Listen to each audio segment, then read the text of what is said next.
Hello, my teacher and my friends. We are from Group 7. We will present the material about theory of Geoffrey Bettie 1982. But before that, I would like to introduce our group member first. The first is myself. My name is Ayu Made Suryaniti, with student number is 191-202-1207, and my partner is Kadek Windani, with student number is 191-202-1203. In our presentation, we will discuss about definition of language and gender. The second one is the relation of language and gender. The third is the difference of language and gender used by men and women. And the last is our presentation is theory of Geoffrey Bettie 1982. Okay, I will go in the first topic. It is the definition of language and gender. Do you know what is definition of language? Yeah, language is a tool of communication, or you can define language is a way through which human beings communicate with one another. It is a specific quality that is only present in human beings. It can be either be in a spoken or written form. It is because of language we are able to exchange our idea, belief, emotion, knowledge, as well as our imagination. In another word, we can define language as a system of communication through the combination of language of word into the sentence. And the function of language included communication, the expression of identity, play, imaginative expression, and emotional release. So, how about gender? Gender, a range of characteristics used to distinguish between male and females, particularly in the case of men and women, and the masculine and the female attribute assigned to them. Or gender is a social phenomenon used for defining men and women. Gender also is socially and psychologically constructed by the process of interaction in the family, social, and education settings.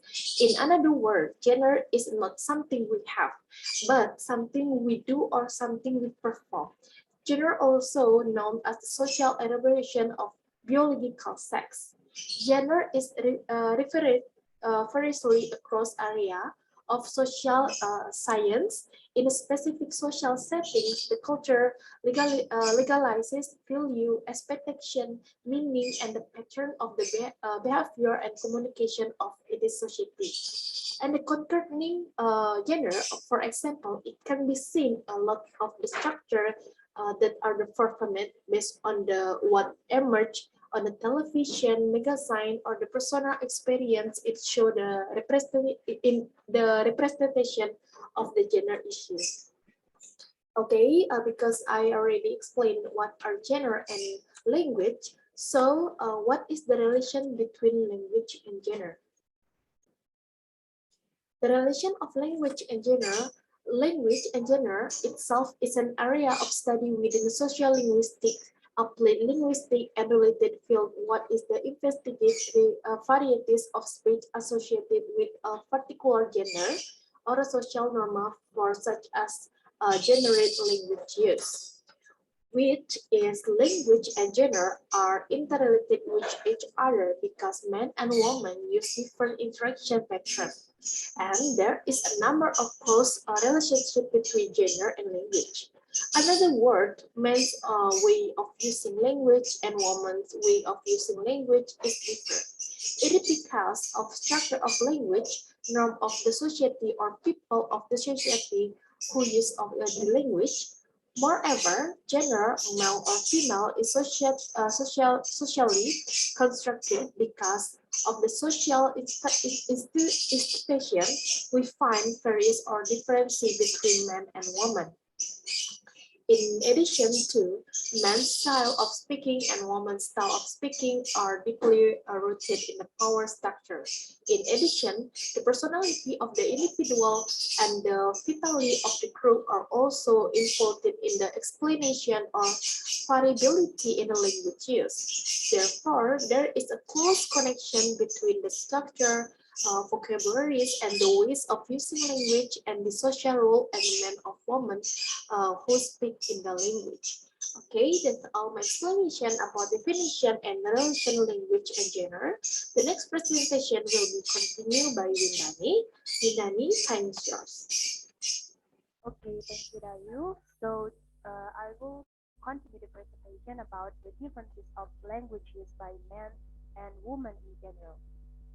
Certainly, women's speech differ from men's speech, and women and men use language differently due to style, register, and the way of use language.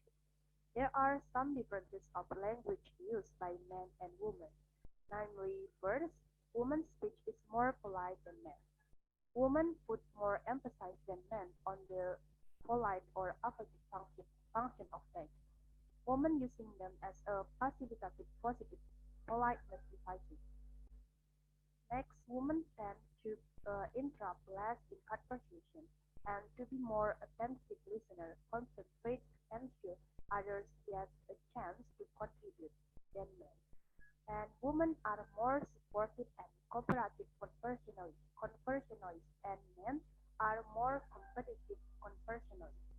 The topic of conversation, both men and women, usually different. Men usually talk about competition, sport, aggression, business, politics, legal matters, and etc. And women usually talk about self-healing, self-healing, family and social life, food and drink, life troubles, and lifestyle. Women take more law than men to the importance of listening and conversation, with its connotation of power to the listener as the confidence of the speaker. So that's all about the differences of language used by men and women. Next, we are going to discuss about the theory by Geoffrey Bettie, 1982.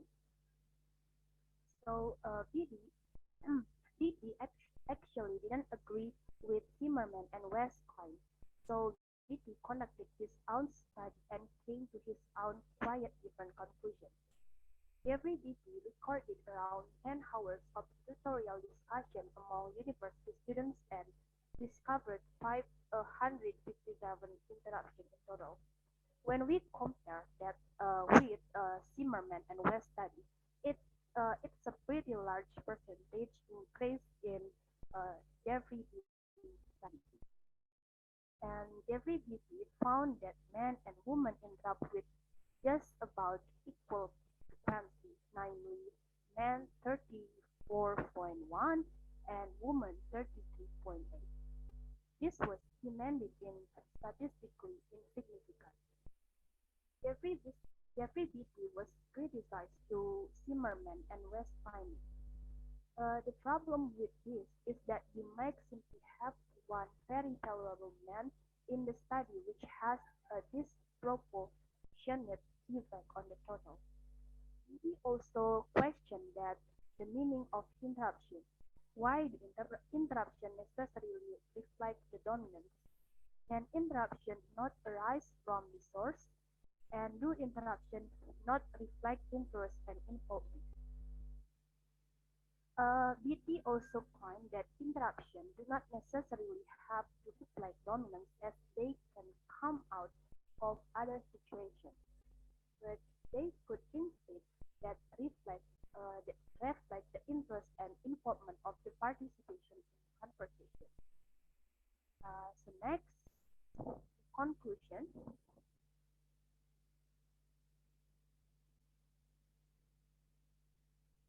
From Geoffrey Bettie 1982 theory, it can be concluded that men and women interrupt with almost the same frequency. But from the result of Geoffrey Bettie study, men interrupt with a higher frequency than women, namely men 34.1 and women 33.8. So that's all about our presentation. Thank you for your attention and goodbye.